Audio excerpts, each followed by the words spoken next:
오늘 우리에게 주시는 하나님의 말씀 보시겠습니다.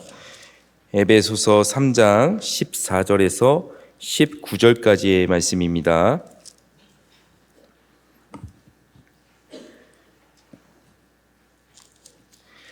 에베소서 3장 14절에서 19절까지의 말씀 한 절 한 절 교독하겠습니다. 이러므로 내가 하늘과 땅에 있는 각 족속에게 그의 영광의 풍성함을 따라 그의 성령으로 말미암아 너희 속사람을 능력으로 강건하게 하시오며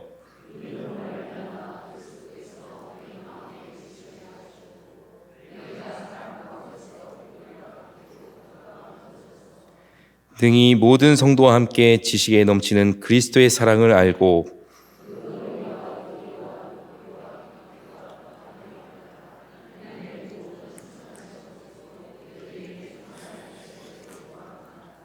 아멘. 네, 오늘도 하나님의 말씀 안에서 주님 주시는 평안을 누리시는 시간 되길 소망합니다. 네, 오늘 에베소서 이 본문 말씀은 교회를 위한 바울의 기도입니다. 여러분, 기도란 무엇입니까? 오늘 말씀에 비추어 보면 기도는 하나님께 대한 반응입니다. 왜냐하면 바울이 이 기도를 할 때에 하나님께 반응하는 것에서부터 시작하고 있기 때문입니다.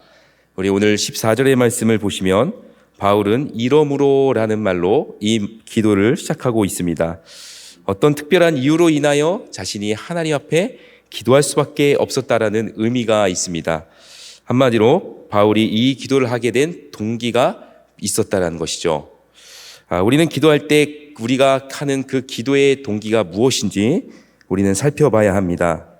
내가 무엇 때문에 이 기도를 하고 있고 내가 왜 이 기도를 하고 있는지 우리는 항상 돌아볼 수 있는 태도가 있어야 합니다. 본문에서 바울이 하나님 앞에 기도로 반응하게 된 동기가 있습니다. 그것은 바로 그가 하나님의 비밀을 깨달았기 때문입니다. 오늘 본문 말씀에 앞으로 가게 되면 바울은 하나님의 비밀을 이야기합니다. 그것은 바로 하나님이 십자가에서 유대인과 이방인 모두를 구원하셨다라는 복음입니다. 바울이 이 복음의 비밀을 깨닫게 되자 누구든지 그리스도를 믿음으로 하나님 앞에 나아갈 수 있다는 사실을 그가 고백하게 됩니다. 무엇보다 이제 이 비밀은 교회를 통하여 세상에 드러내고 계신다라는 진리를 전하고 있습니다. 바로 하나님의 비밀, 바로 그리스도를 통하여 우리를 구원하셨고 그리스도를 믿음으로 누구든지 하나님 앞에 나아갈 수 있다라는 이 복음의 비밀이 바로 오늘 바울로 하여금 하나님 앞에 기도로 반응하게 했다라는 것입니다. 이처럼 바울은 자신이 발견한 복음의 비밀 때문에 하나님 앞에 반응할 수밖에 없었습니다. 그리고 그 진리 속에 담긴 하나님의 은혜에 그가 압도당합니다. 그래서 그는 무릎을 꿇고 하나님께 기도로 반응합니다. 그것이 바로 15절에 나와 있습니다. 우리는 언제 이렇게 하나님 앞에 무릎을 꿇고 기도하게 됩니까? 저 개인적으로는 제 마음을 하나님 앞에 표현할 길이 없어서 하나님 앞에 감사함이나 아니면 하나님 앞에 사랑을 고백하고 싶은데 그 마음을 제가 표현할 길이 없어서 하나님 앞에 무릎 꿇고 기도할 때가 있습니다. 마찬가지로 바울도 이런 마음이었을 것입니다. 바로 복음을 통하여서 자신이 구원을 받았고 그 십자가를 통해서 드러난 하나님의 구원이 너무나도 놀라워서 그것을 표현할 길이 없어서 하나님 앞에 무릎을 꿇고 자신을 낮춘 것이 아닐까 하는 생각을 해보았습니다. 마찬가지로 우리에게도 하나님 앞에 우리가 무릎을 꿇는 것 외에는 우리의 마음을 표현할 길이 없을 때가 있습니다. 우리가 할 수 있는 것은 하나님 앞에 오직 무릎을 꿇고 기도하면서 그분 앞에 나아갈 때가 분명히 있습니다. 그래서 우리도 바울처럼 말씀을 통하여 복음을 깨닫고 그리고 그 진리를 발견하게 된다면 우리는 그 은혜에 반응하며 하나님 앞에 기도할 수밖에 없습니다. 비로소 우리 자신을 낮추고 하나님께 시선을 맞추며 우리는 기도하게 된다는 것이죠. 그러므로 항상 말씀을 통하여 복음을 깨닫는 우리 모두가 되길 소망합니다. 그리고 복음을 깨닫고 그 은혜에 우리 모두가 압도당하기를 소망합니다. 그렇게 복음의 은혜가 너무 커서 바울처럼 기도로 반응할 수밖에 없는 우리 모두가 되기를 소망합니다. 우리가 기도로 반응할 때 중요한 요소가 있습니다. 바로 기도의 내용입니다. 우리의 기도에 어떤 내용으로 우리가 기도의 내용을 채워야 하는가, 이것은 중요합니다. 왜냐하면 우리의 기도가 곁길로 빠지지 않고 올바른 방향으로 나아가기 위해서는 항상 우리의 기도에 무엇을 담느냐가 참 중요합니다. 내가 원하는 것을 구하기 이전에, 또 내가 이루기 원하는 것을 하나님 앞에 아뢰기 이전에 하나님이 원하시는 기도가 무엇일까, 이것을 한번 생각해 봐야 한다는 것이죠. 특별히 오늘 말씀에서 바울의 기도는 교회를 위한 기도입니다. 그리고 그는 교회를 위한 기도의 제목들로 자신의 기도에 채워놓고 있습니다. 그 중심을 우리가 보게 되면 그리스도의 사랑이 차지하고 있는 것을 우리는 발견할 수 있습니다. 교회가 그리스도의 사랑으로 충만하여 모든 지체가 사랑으로 연합되기를 바라는 바울의 심정이 바로 오늘 기도 속에 녹아져 있습니다. 그렇다면 교회가 그리스도의 사랑으로 충만해지기 위해서 우리가 구해야 할 것은 무엇일까요? 바로 16절에 잘 나타나 있습니다. 그의 영광의 풍성함을 따라 그의 성령으로 말미암아 너희 속사람을 능력으로 강건하게 하시오며 라고 바울은 기도합니다. 한마디로 이야기해서 우리는 성령의 능력을 구해야 합니다. 우리가 성령의 능력을 구해야 하는 이유는 우리의 기도는 철저히 성령의 인도하심을 받아야 하기 때문입니다. 우리가 성령의 능력을 구하면서 우리의 속사람, 우리의 내면이 강건하게 되도록 우리는 항상 기도할 수 있어야 한다는 것입니다. 그 이유는 다름 아닌 우리가 하나님께 합당한 열매를 맺기 위해서입니다. 우리가 신앙생활을 하면서 우리는 항상 하나님 앞에 기도할 때에 성령의 능력을 구해야 되는 아주 중요한 이유는 바로 우리의 내면에 하나님께 합당한 열매를 맺기 위해서라는 것이죠. 다시 말해서 그리스도의 사랑이 우리의 내면에 꽉 채워지고 또 그것이 흘러나와서 우리의 삶 가운데서 열매로 드러나기 위해서는 우리는 항상 성령님을 의지할 수밖에 없다는 것입니다. 그리고 이것이 우리 내면에서 성령님이 하시는 일입니다. 성령님은 언제나 우리에게 사랑의 열매를 맺게 하시고 또 서로가 사랑으로 연합되게 하시는 분입니다. 우리가 잘 아는 말씀인 갈라디아서 5장 말씀을 보게 되면 성령의 9가지의 열매를 이야기합니다. 그러면서 성령의 9가지 열매 중 가장 첫 번째 열매로 사랑을 이야기를 합니다. 그러면서 갈라디아서 5장 25절은 이렇게 결론을 맺고 있습니다. 만일 우리가 성령으로 살면 또한 성령으로 행할지니. 이게 무슨 이 말씀의 뜻이 무엇입니까? 우리가 성령으로 살고 또 성령으로 행한다면 우리의 삶에는 열매가 맺혀지게 된다는 것이죠. 우리가 사랑의 열매를 맺기 위해서는 언제나 우리는 성령으로 살고 성령으로 해야 한다라는 것입니다.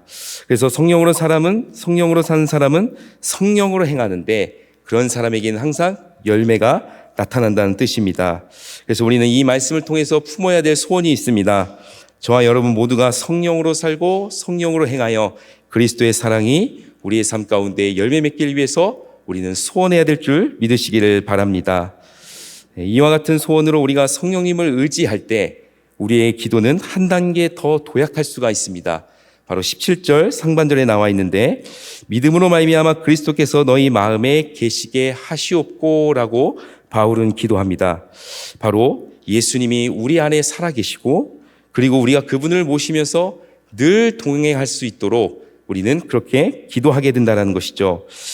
여러분은 항상 예수님과 동행하면서 그분을 모시고 또 그분으로 꽉 채워진 삶을 기대하며 살아가고 계십니까?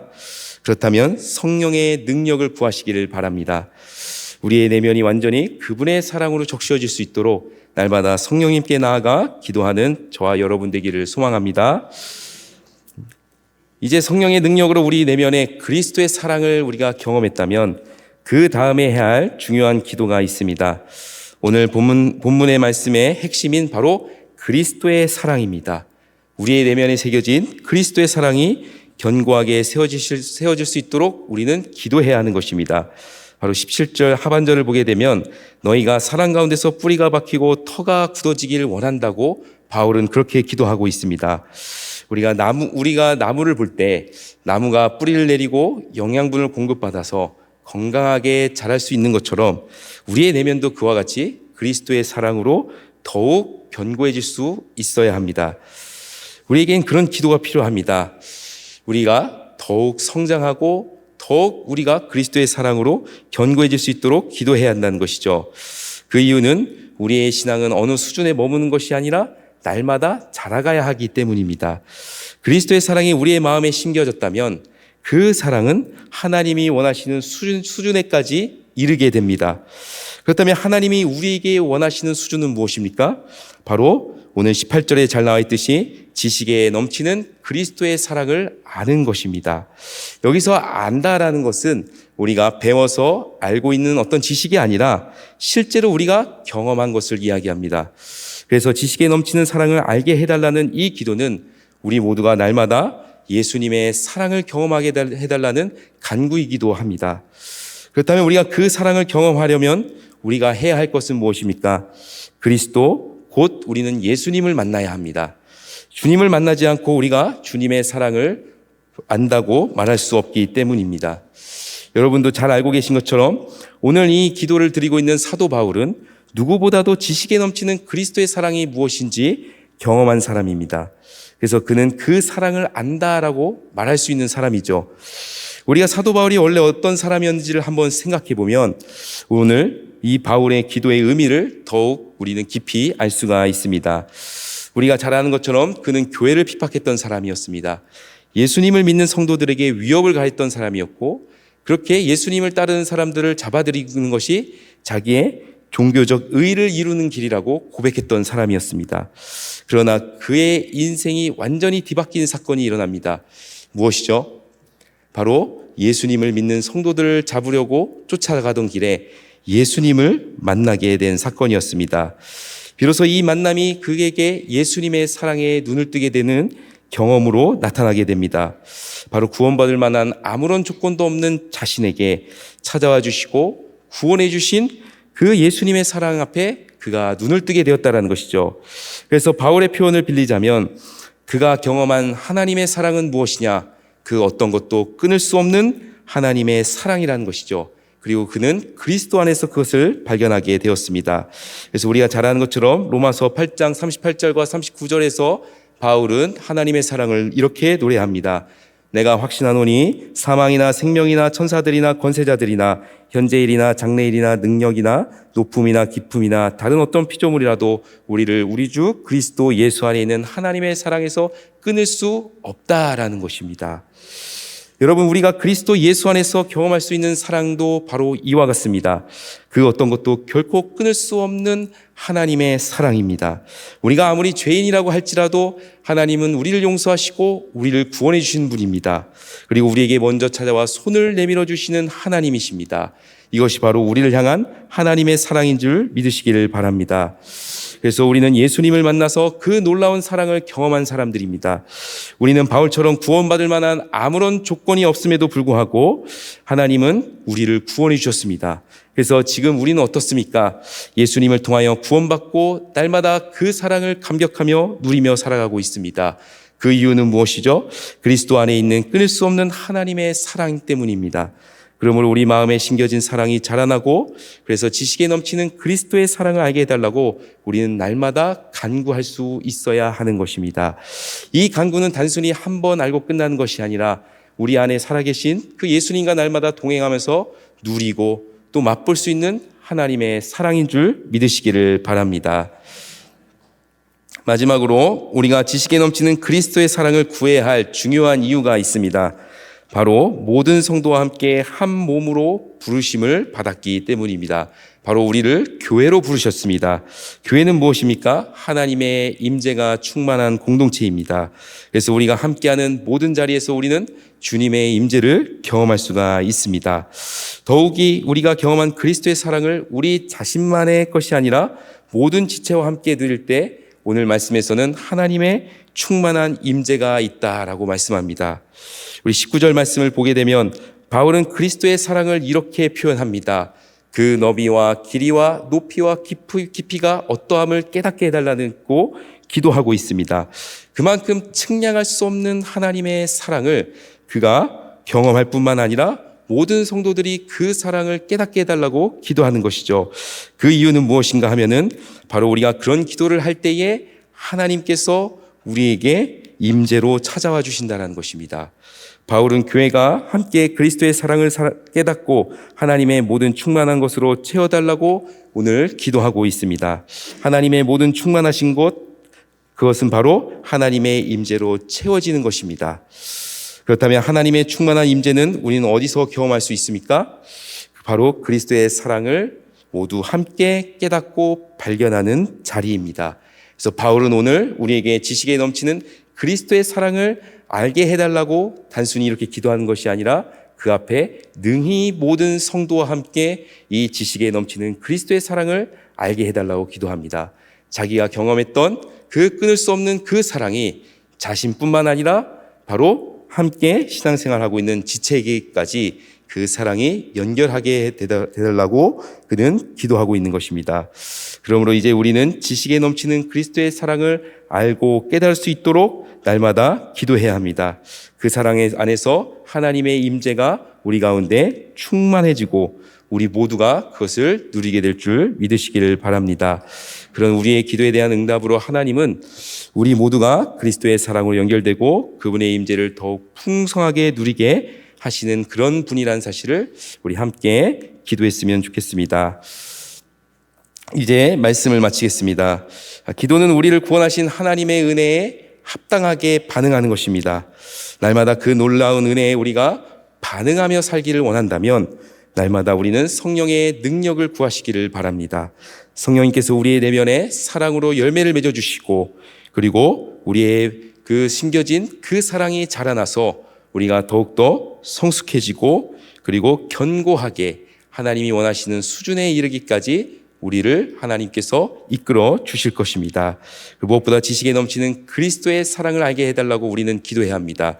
그리고 그 사랑은 나 자신뿐만 아니라 우리 모든 성도가 함께 누리고 그 사랑 안에서 연합될 수 있도록 기도해야 하는 것입니다. 날마다 우리가 그런 기도로 나갈 때에 하나님은 우리 가운데 찾아와 주시고 임재해 주실 것을 우리는 믿어야 합니다. 그래서 함께 사랑으로 연결되고 하나님의 임재를 충만하게 누리는 주님의 몸된 교회가 되기를 소망합니다. 기도하겠습니다. 하나님 아버지, 구원받을 조건이나 자격이 없던 우리를 십자가에서 구원해 주신 은혜에 감사드립니다. 하나님의 은혜가 너무 크고 놀라워서 날마다 하나님께 우리가 기도로 반응하기를 원합니다. 우리가 하나님 앞에 기도로 반응할 때 우리에게 성령의 능력을 허락하여 주시옵소서. 우리의 내면을 강건케 하여 주시고 하나님께 합당한 열매로 나아갈 수 있게 하여 주시옵소서. 무엇보다 우리 안에 살아계신 예수님과 함께 동행하기를 원합니다. 주님과 늘 동행하며 예수님의 사랑을 더욱 알고 깨달을 수 있는 은혜를 허락해 주시옵소서. 우리 모두가 주님의 사랑 안에서 하나님의 임재를 충만하게 경험하는 교회가 되기를 소원하며 우리의 구주 되시는 예수님의 이름으로 기도드립니다. 아멘.